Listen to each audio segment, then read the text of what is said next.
आप सभी का बहुत बहुत शुक्रिया डूगू हॉरर की वीडियो देखने के लिए। मैं ये जानकर हैरान हूँ कि आप में से 98.7% लोग मेरी वीडियो तो देखते हैं लेकिन अभी तक सब्सक्राइब नहीं किया है।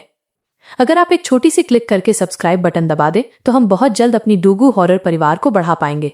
और हाँ, बेल आइकन जरूर दबा दें ताकि आप कोई भी नई और डरावनी कहानी मिस न करें। अगर आपको मेरी वीडियो पसंद आती है तो एक प्यारा सा कमेंट जरूर करें। आपका प्यार और समर्थन ही मुझे और अच्छी वीडियो बनाने के लिए मोटिवेट करता है। उत्तर प्रदेश के एक गांव की सरहद पर एक पुराना टूटा हुआ किला खड़ा है। गांव के लोग कहते हैं कि सदियों पहले ये किला एक शाही परिवार का था, पर अब ये केवल खंडहरों और डरावनी कहानियों का घर है। दिन में तो उस रास्ते से लोग निकल जाते हैं, मगर जैसे ही सूरज ढलता है उस किले की तरफ कोई नजर तक नहीं डालता। उस किले से जुड़ा हुआ एक सबसे डरावना नाम है तांत्रिक कृष्णनाथ। एक तांत्रिक जिसने अपनी जिंदगी श्मशान, मंत्र और प्रेत साधना में गुजार दी थी। गांव के बुजुर्ग बताते हैं कि कृष्णनाथ ने उस किले को अपनी साधना का केंद्र बना लिया था। दिन हो या रात, उसके कमरे से हमेशा धुएं की गंध, राख की लकीरें और अजीबोगरीब मंत्रों की आवाज आती थी। कहते हैं कृष्णनाथ प्रेत साधना में इतना डूब चुका था कि उसे इंसानों से कोई लगाव नहीं रह गया था। उसका कहना था कि इंसान धोखा देते हैं मगर प्रेत हमेशा वफादार रहते हैं।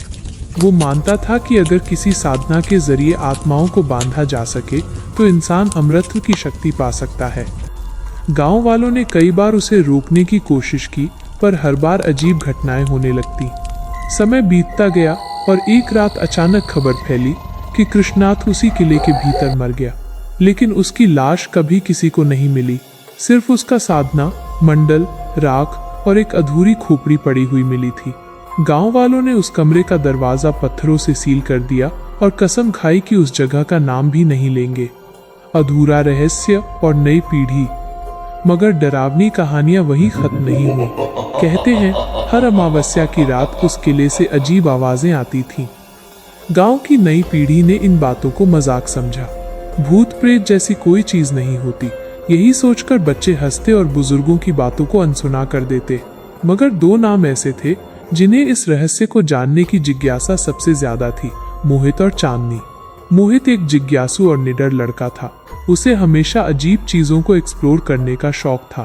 तो वहीं चांदनी, उसकी छोटी बहन, डरपोक तो थी मगर अपने भाई का साथ कभी नहीं छोड़ती थी।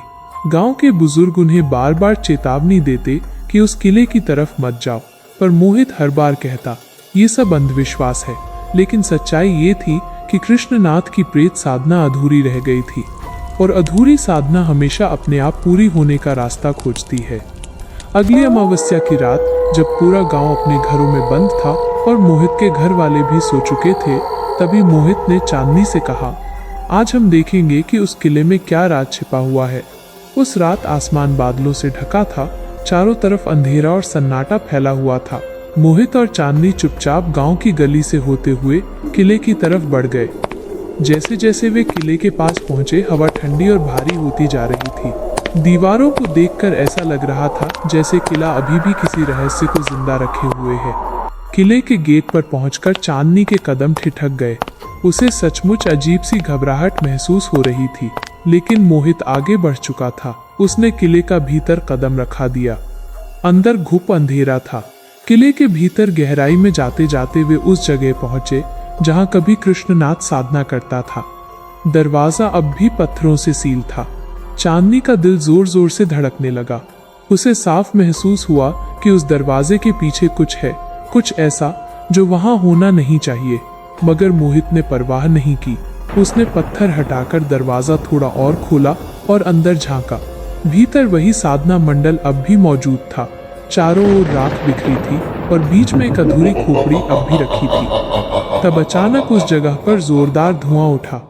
थोड़ी देर बाद जब धुआं कम हुआ तो पता चला कि चांदनी वहां पर नहीं थी। तो दोस्तों, हमारे अगले हॉरर पार्ट के लिए तैयार हो जाइए। चैनल को भी सब्सक्राइब करें और बेल आइकन जरूर दबाएं ताकि पार्ट 2 का खौफनाक नोटिफिकेशन सबसे पहले आपके पास पहुंचे। डरते रहिए और डराते रहिए, क्योंकि खौफ की कहानी अभी बाकी है। चिल एंड थ्रिल, डूगू हॉरर। Oh